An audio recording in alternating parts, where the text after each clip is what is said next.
And today we are delighted to have two of our Corwin authors, Stephanie Smith Budhai and Kristine Lewis Grant, and their book, Culturally Responsive Teaching, Online and in Person, is hot off the press. And make sure you stick around to the end because we are giving away 2 free copies. So stick around to make sure, see if you are one of our lucky winners.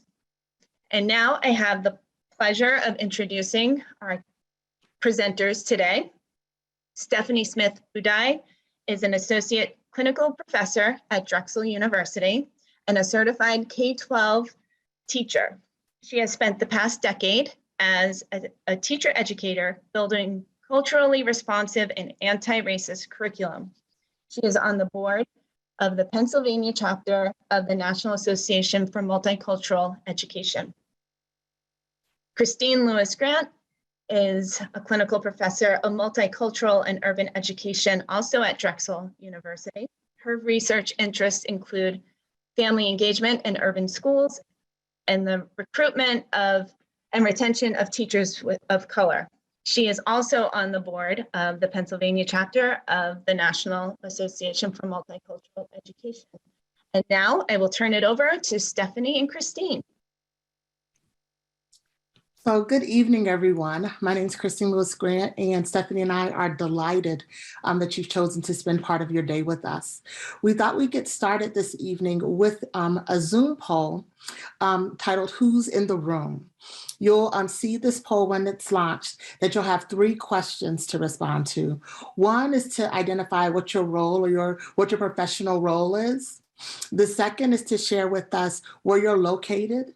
And then the third is to just share a little bit of insight on why you decided to attend today's webinar. So you should see the poll now. Please take a few moments to complete it. Thank you.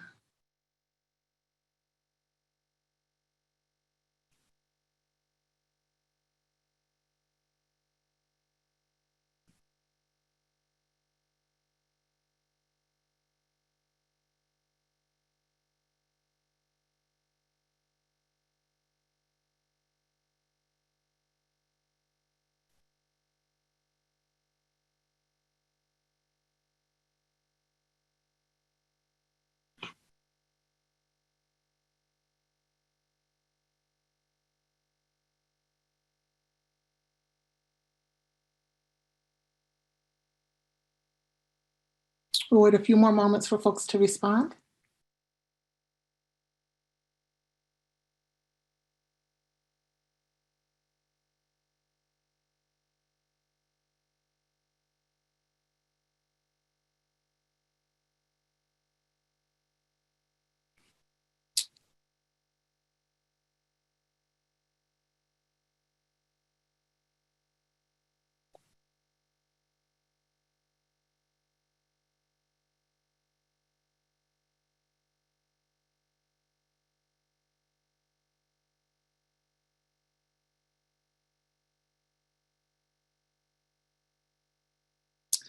Thank you, Melissa. Can you go ahead and show us the results? Thank you. So here we have the results of the majority of folks who are in the room. We have the majority coming in around with PK-12 teachers who are joining us this evening, with a good number of teacher educators and other staff and administrators in the PK-12 setting. It's looking like we actually have a fair distribution of where folks are joining us from around the country, and some from outside the US, which is fantastic. It looks like we have about 22% of folks who are in the Midwest with me.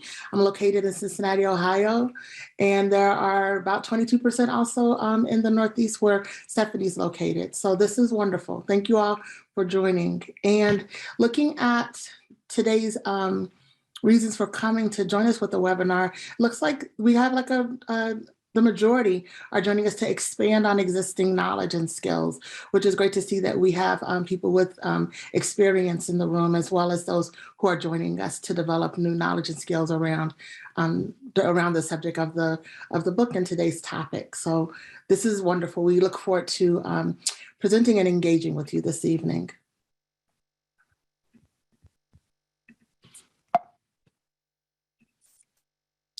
So let's get started with a little bit of background.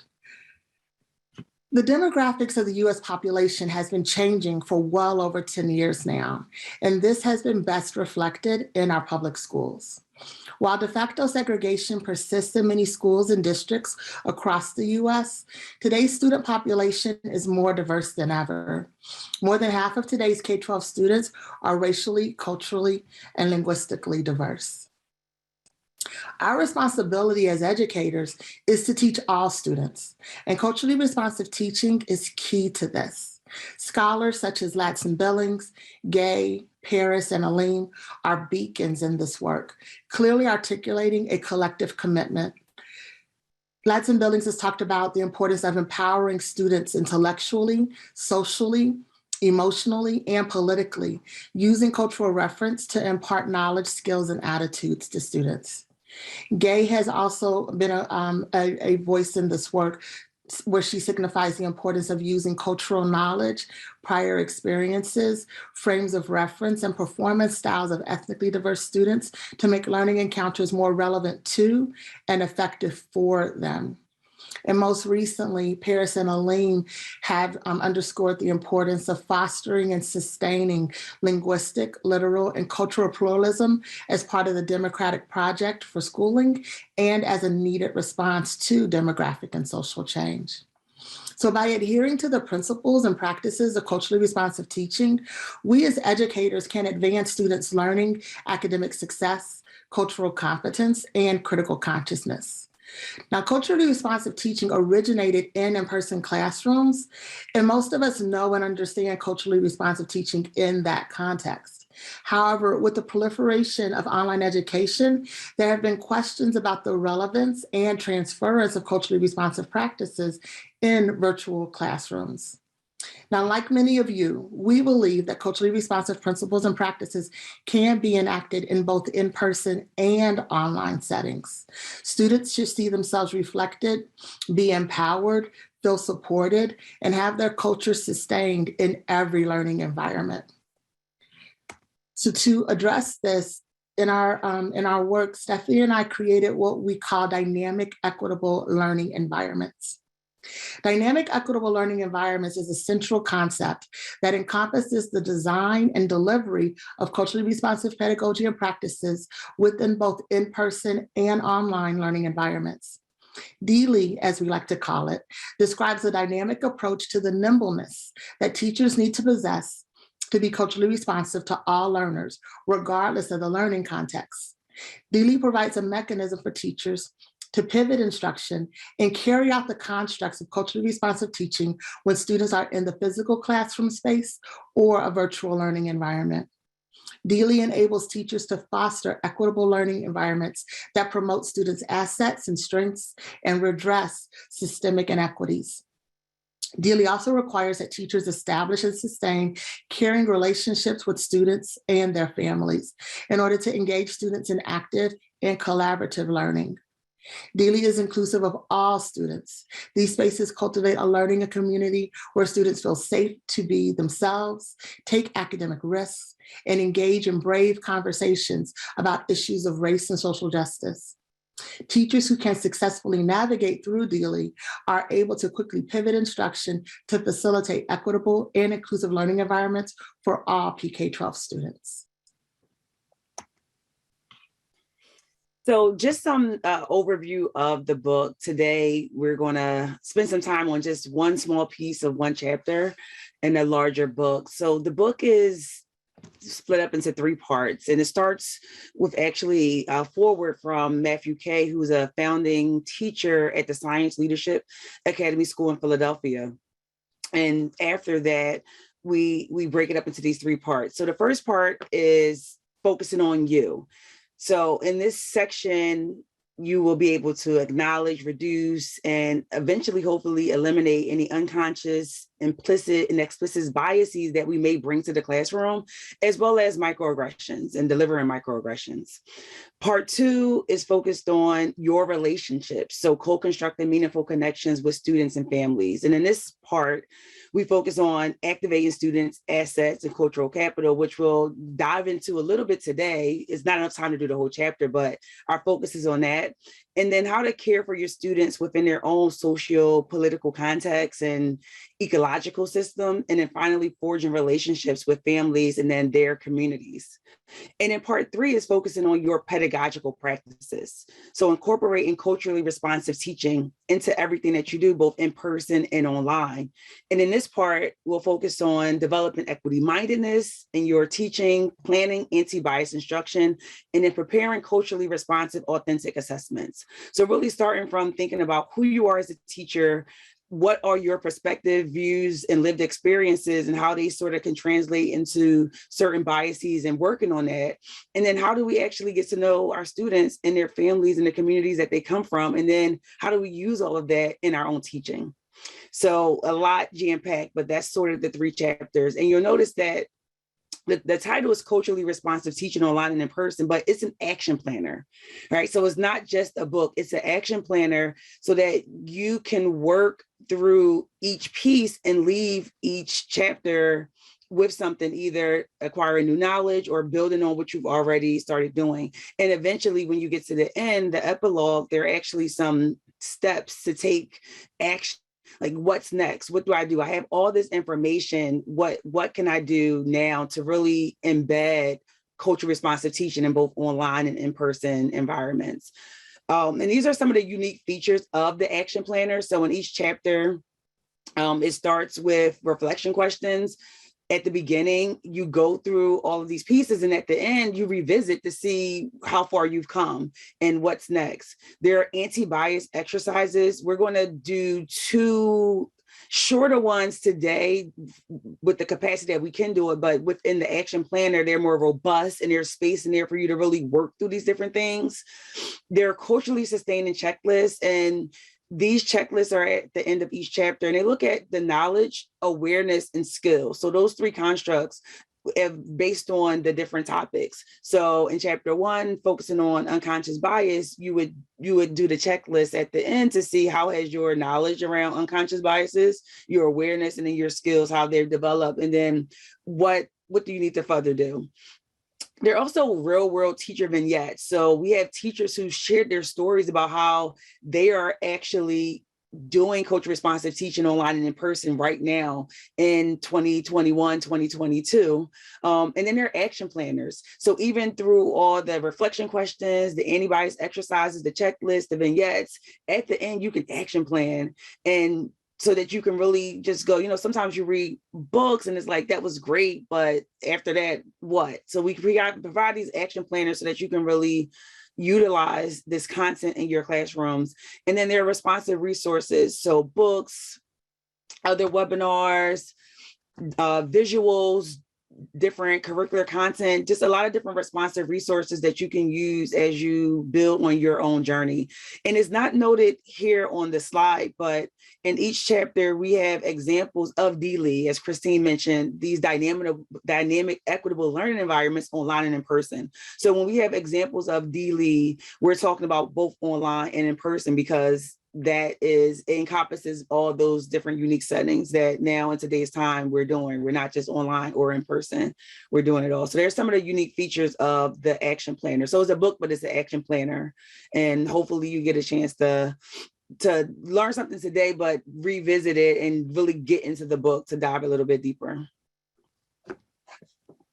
So today, in the time that we have, this is our short agenda.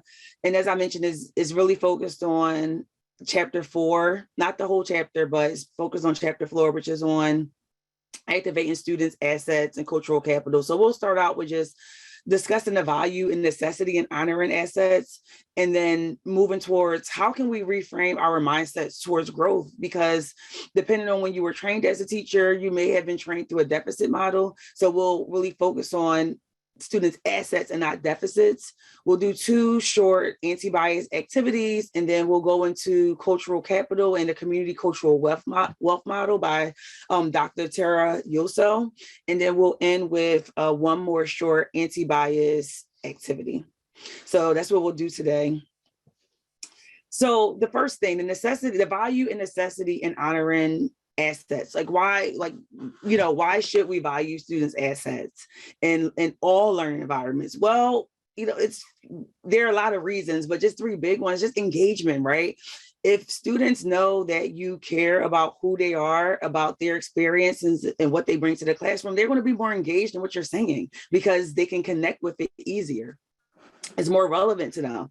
And then guess what happens? When students are more engaged, then you have increased academic outcomes because they're there for the lessons, they're bringing it in, you're connecting it to things that they already know and that they're bringing into the classroom. So they're not starting from scratch. And it's a way to really get, really develop deeper connections and opportunities to partner with families who are often sometimes left out of the conversation. And partnering with families and communities is just a huge piece of culturally responsive teaching. It's not just something that the teacher is doing, but it's bringing in all of the pieces of a student's ecological system. If you think about Brofenbrenner, right?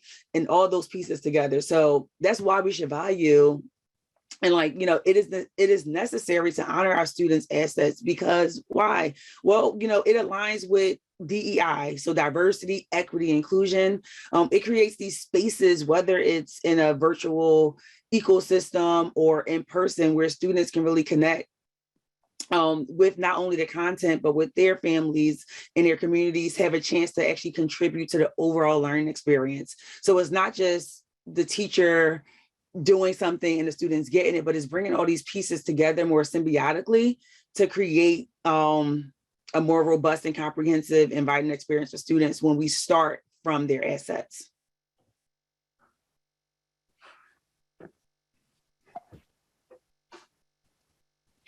So we just want to stop really quickly and sort of take our pulse, and you'll see a few of these throughout. So another Zoom poll is going to appear on the screen. So just respond to the prompt in about 1 minute, no more than 150 words, just whatever you think of. But could you please describe one way that you value your students' strengths and assets in your teaching already?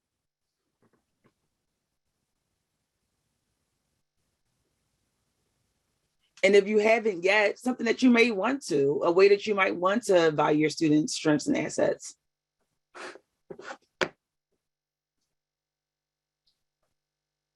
I see a few coming in on the chat, just, accepting students, letting them choose what they want for independent readings. And I mean, that's a great idea. You can also have them bring in books as well, and not just choosing from the selection that they have, or even suggesting creating a class library list where students can add to it. And then you can get the books that they want that connects with them.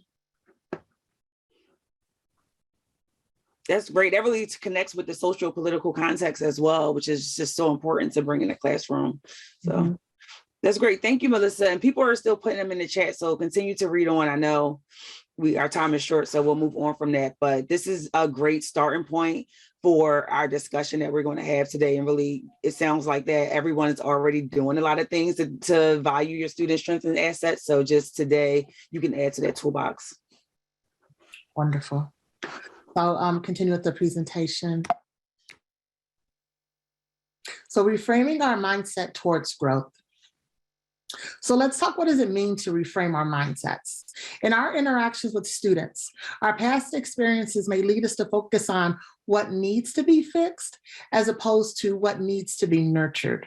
We may even approach education from a place of, my job as a teacher is to look at shortcomings of students and to fix them. And while supporting students is a critical part of our roles as educators, the way in which we think about our students is equally important. To guide culturally responsive teaching through a lens of constructivism, we can help to shape our thinking as teachers to serve, support, and sustain our practices with our students in ways that are focused on helping our students to grow. We can use a constructivist approach to teaching and learning that includes experiential learning, collaboration, and inquiry.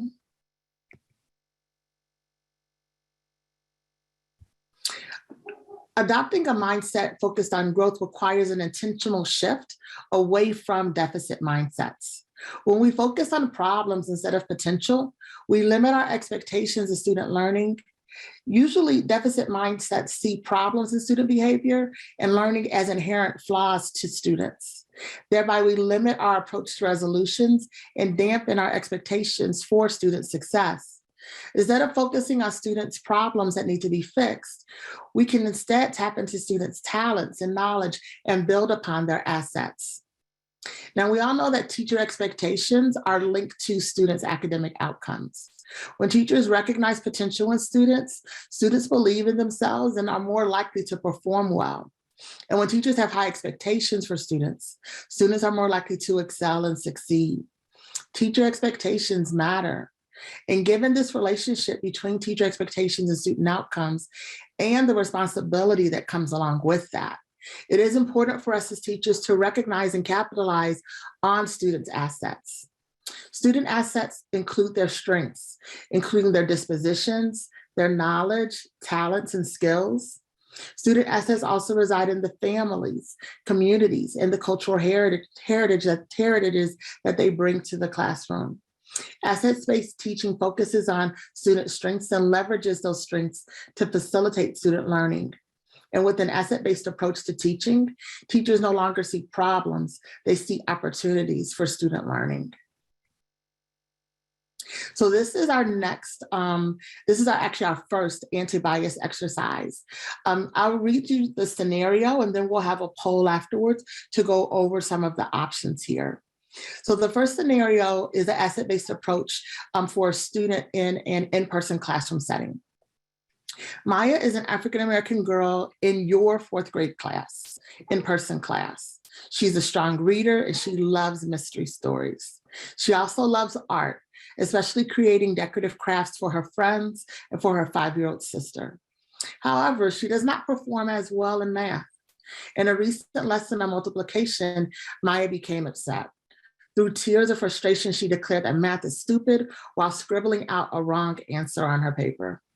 How might you draw on Maya's strengths to create a learning opportunity for her? So in this next Zoom poll that's going to appear for you, you have 4 options to choose from. Choose which you think is the closest response to what you might do if you were Maya's teacher.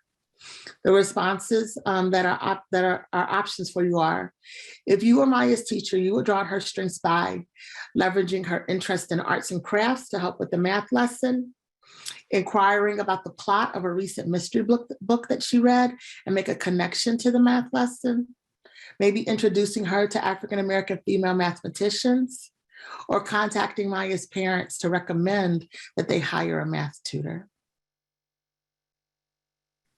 So here are the results of this first anti-bias exercise. The overwhelming majority of folks said that they would leverage Maya's interest in arts and crafts to help her with her math lessons. I think that's a wonderful suggestion given her love for that. It actually is a very personal affinity that she has for crafts and for sharing her artistic creations with her friends and with her sister. The next group said that they would build off of a plot in her recent mystery book that she read, which is great. And then always connecting with folks who can serve as role models for students is always a wonderful option. So thank you.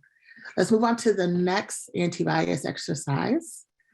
This one takes place in an online environment with a student in high school. Peter is a Korean American student in your 10th grade online history class. Before COVID-19, he was a straight A student actively engaged in his classes.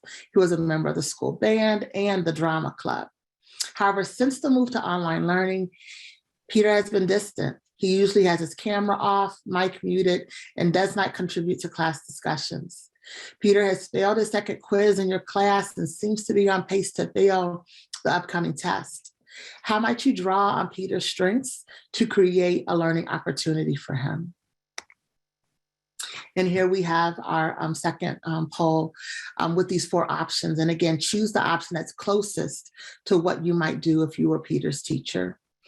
They include arranging to meet with Peter one-on-one to check in with him, incorporating Korean American figures and contributions into future history lessons, asking about Peter's upcoming play and offering to help him explore the historical context, and contacting Peter's parents to express your concern about his recent academic performance. Okay, Melissa, You can go on ahead and end the poll. Thank you, and share the results. Thank you. So it looks like the majority of folks said that they would arrange to meet with Peter one-on-one and check in with him. I think that's a very caring approach to reconnecting and engaging, hopefully engaging with Peter. The second highest option was to ask Peter about an upcoming play and to offer to re-engage him around history by looking at the historical content of the play and bringing that in to his learning. And then the last approach was drawing on historical figures of Korean descent as a way to connect the lesson with him.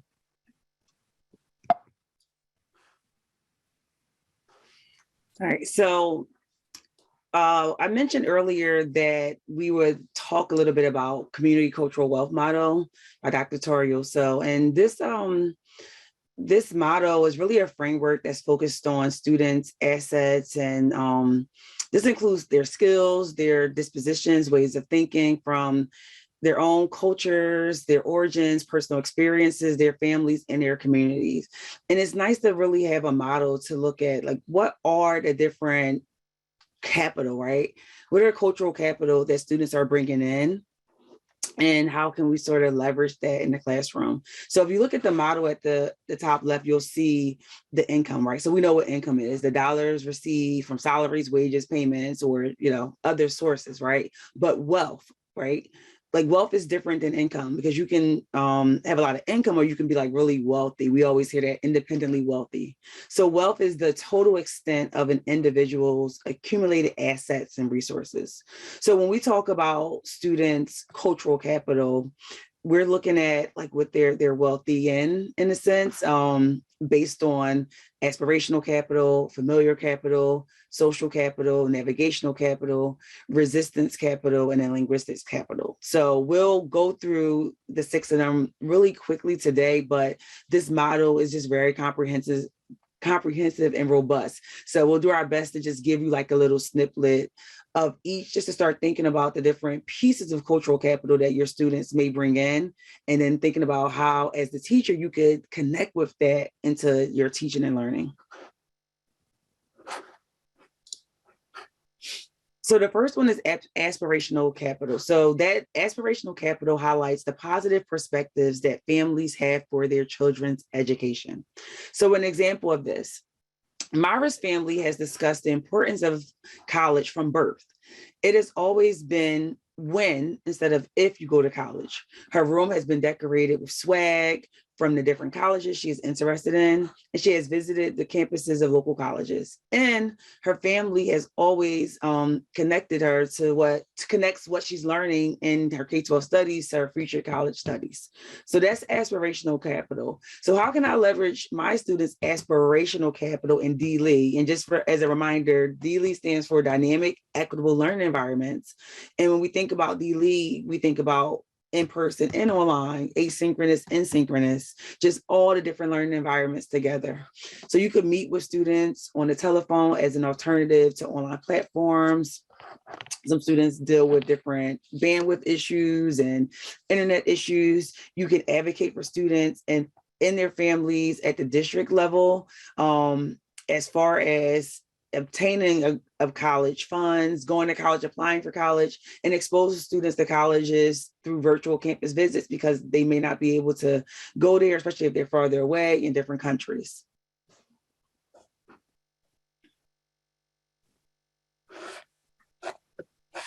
So familiar capital engages a commitment to community well-being and expands the concepts of family to include a more broad understanding of kinship. So for example, Lionel has always been encouraged to seek out resources of extended family members in the larger community for support. When he needed support for an algebra assignment, his father recommended a chess coach who volunteered at the local community center. So here you see that family goes beyond just the typical nuclear mother and father. And when you think about students, diverse students, you want to think about families in the same way. It's not always going to be a nuclear family, and family goes to communities as well. So how can you tap into that at a deeper level? You could schedule virtual and phone conferences with families instead of just requiring them to come in person during the day when they may be working. And use the information that the families have shared to allow them to contribute to their child's learning. Maybe you want to create a shared online community space using a Padlet or a Pinterest board where families can contribute right there to the resources and receive resources as well. So it goes both ways. It's not just a one way, here's a newsletter I'm sending out with information, but you're looking at the families, the students' familial capital, what they can bring, and allowing their families and communities to contribute to a shared space of resources that everyone in the class community can benefit from. Linguistic capital is the intellectual and social skills obtained through communication experiences in more than one language or style. So really going beyond the dominant language that is spoken in the country that the student is in. So for example, Sammy can easily code switch and decipher languages, dialects, meanings of words across various contexts, meaning that the way that Sammy may speak in class is going to be different than the way he speaks in his own community with his own family. And because of this, Sammy can communicate with peers, adults, and others from different cultures. So how can I leverage my students' linguistic capital in D-League? So first, you need to discover if students speak a different dialect or language at home, and then provide support and translate materials if needed. You should also encourage students to use their home languages in class. In case other students in the class don't really understand, you can give them access to artificial intelligence tools such as Google Translate so that they can still use their language, but others can also communicate with them. You should use ed tech applications like Class Dojo, where it will actually translate written communication into the family's home languages. So you type it into the language that you speak, but it will seamlessly translate it so that linguistic capital is valued and used. Navigational capital is students and their families' abilities to operate within structured institutions that may be hostile for them. So for example, Martin's family knows that the curriculum at his college preparatory high school is based on the dominant culture. So they send him to 4 years of weekend and summer programming to prepare for success, because he doesn't really have that information that students who are part of the dominant culture will have. So he needs extra support. So how do I leverage my students' navigational capital in D-League? Well, you could build breakout groups within the classroom community online based on students' diverse ability levels. Mix it up, where students could help one another, learn from one another, connect them not only to students who are in the same cultures as them, but different ones as well. Allow students choice and group selection though. They may have students that they may feel more confident with or comfortable with, and also pair families to navigate school systems. So you may have different families who've been through the system, who knows how to navigate it. You can pair newer families or families who don't have that information yet, that they don't have that navigational capital, and draw on that so that everybody can sort of build that up. Resistance capital is connected to social justice and the aspects within it that families have embedded in their children to influence change. So for example, Angel's mother reminds them every day that they will have to work harder than their peers who do not look like them, while encouraging them to maintain their willpower and fight to break through the barriers that they will face in school. And one of the barriers is low expectations, but we don't want to do that, right? We want to build and have high expectations and maintain high expectations for students, regardless of the learning environment and what they bring to the school. You want to find ways to provide student-centered, synchronous, and asynchronous learning experience that are focused on growth and resistant to, the students can't just do that. You want to move beyond that and just maintain those high expectations and help students sort of resist the status quo to really flourish and be successful within the learning community that you create for them. And then social capital surrounds the informal connections that students and families have that can assist with upward mobility. So Tanya is offered a competitive apprenticeship without officially applying through an associate of her dad, who's a member of the same golfing club and owns a finance corporation. So how can I leverage my students' social capital in D-League? Well, you can connect students with different diverse networks, provide resources and tutorials and screencasts for every part of the online ecosystem so that students can sort of navigate learning modules, submitting assignments, participation, and communicating with peers and teachers. So these are just short just sample things, but of course we go deeper into all of these things inside the action planner. But just a short overview of the community cultural wealth model and those 6 forms of cultural capital. So let's stop here and take our pulse again. So 2 Zoom polls will appear on the screen. So just please respond to the questions in the prompts below. So the first one is going to be, which of the 6 forms of cultural capital do you think would be the most seamless to leverage in your teaching? And then which of the 6 forms of cultural capital do you think would be the most challenging to leverage in your teaching? Melissa, can you go ahead and end the poll and share the results, please? Thank you. All right, so it looks like 3 of them seems to be pretty even as far as the most seamless being aspirational capital, linguistic capital, and then social capital, and then followed by familiar as far as most seamless, and then as far as the most challenging, resistance, and that makes sense because resistance really deals with the social justice piece, just bigger and larger systems of systemic racism and inequalities and structures that you as a teacher can definitely work towards eliminating, but with help. So with your administrators, with policymakers, with your families, with activists, advocates, and those things, that makes sense. That would be the most challenging. And then on this page next would be linguistic capital. So it's really good to sort of get a pulse of that and think about, if we're already comfortable with certain parts, we can put more of our attention on the challenging pieces and see what we would need to do to get comfortable with it. And inside the action planner, in the action plans, there is a piece, like, after you plan out what you want to do, you actually write down, okay, well, what do I need to make this happen? Like, what supports do I need? What resources do I need? So this is great. And don't worry about flipping the answers. That's okay.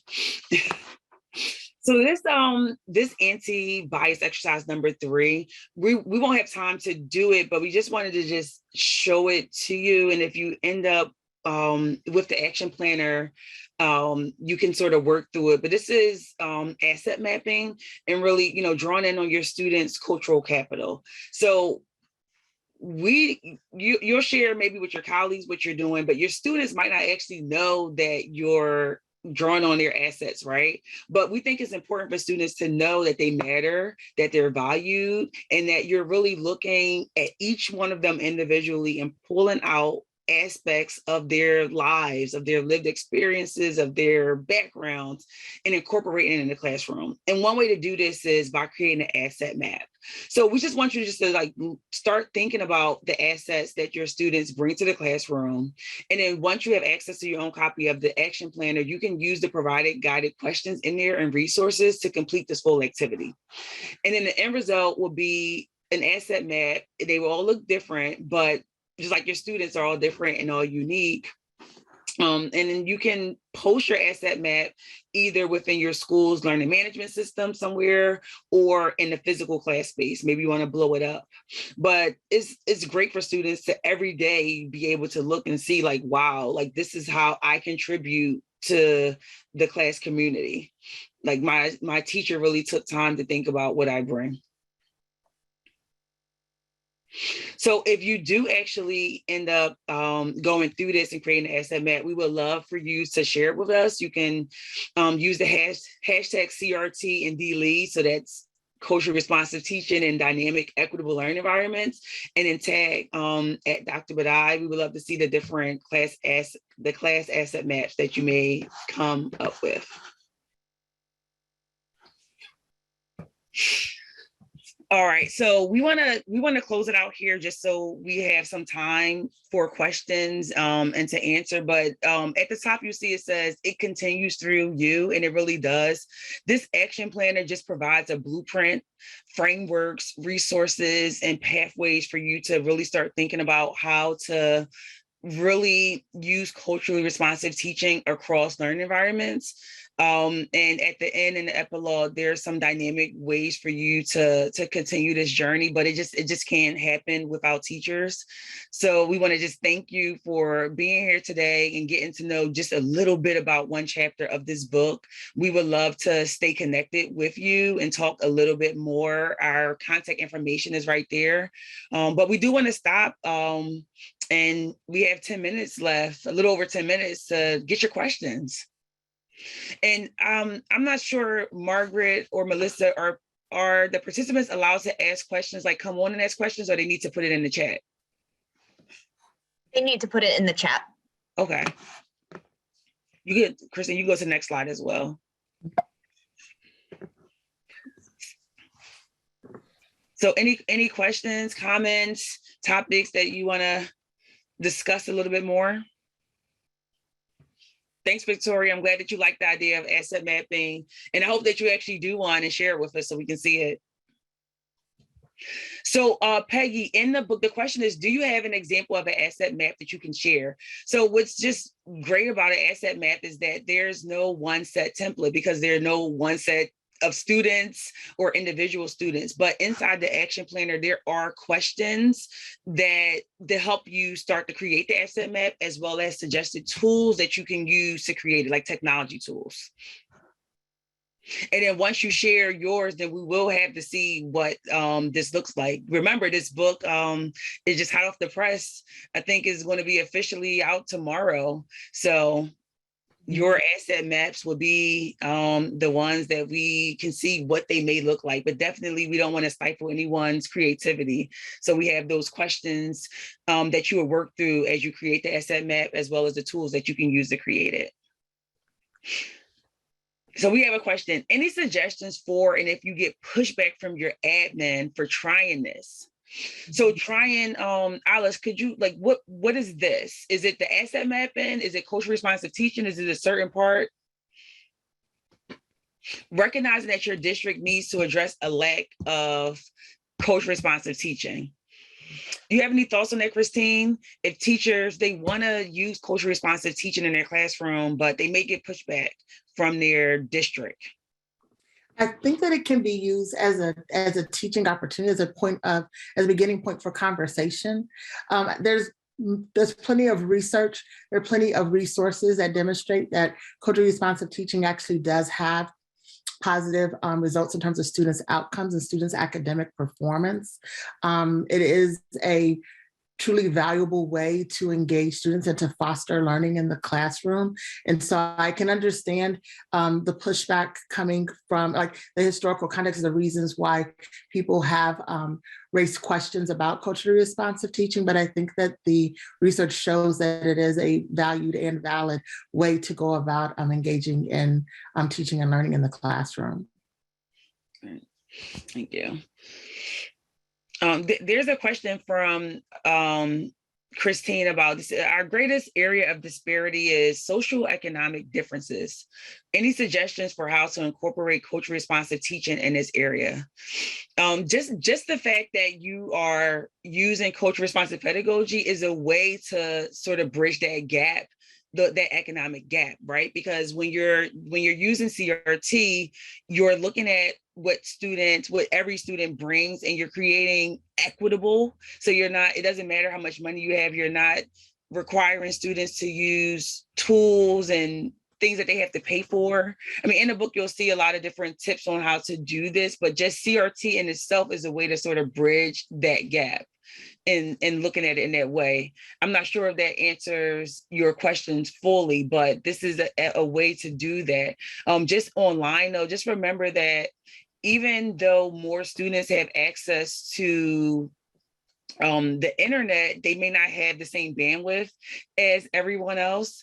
You want to be really cognizant of backgrounds. If you're talking about students who may be from low socioeconomic backgrounds, you don't know their living situations. So if they want to have their camera off, you want to be sensitive to that and not say everybody has to have their camera on. You don't really know what's going on there. As far as the survey, somebody said, you should develop a preference inventory based on the student. So instead of using like one size fits all, you really need to look at your students when you have those initial, and if you don't have initial one-on-ones, you should have initial one-on-ones with your students and their families and sort of get to know them. And from there, you can develop a preference inventory because you can include questions about who they are. You know that you can find out the linguistic capital, what language they speak, where they're from, some of the aspirations that they have for their children, and make sure that you incorporate it in that. So creating your own survey once you have those meetings with families, and making sure that the meetings are at times that work for them, because all parents or families aren't at home during the day where they can come to the school. So having different pathways for that. Some students are only able to use mobile devices for learning. So when you're looking at apps, you want to make sure that it could work on a mobile device as well. Cool. And I just wanted to acknowledge Ari Turner's comment in response to the earlier question about referring to the evaluation framework to support the use of culturally responsive teaching. I think that is a spot on way to support one's use of culturally responsive practices in the classroom. So thank you for that. These are great questions. Yeah, thank you.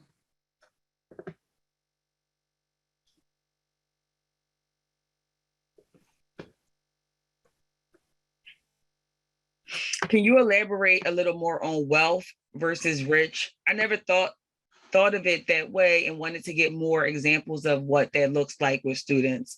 Well, if you so with the community cultural wealth motto, it's basically doing that, right? Like instead of worrying about income and how much money families may or may not have, you can be rich or wealthy in other ways. So that's that capital piece. So that's looking at, okay, you may not be rich in money, but you're rich in the linguistic capital that you can bring. I mean, it's special if you can code switch, meaning that you can speak in different dialects depending on settings. It's special if you're bilingual or trilingual.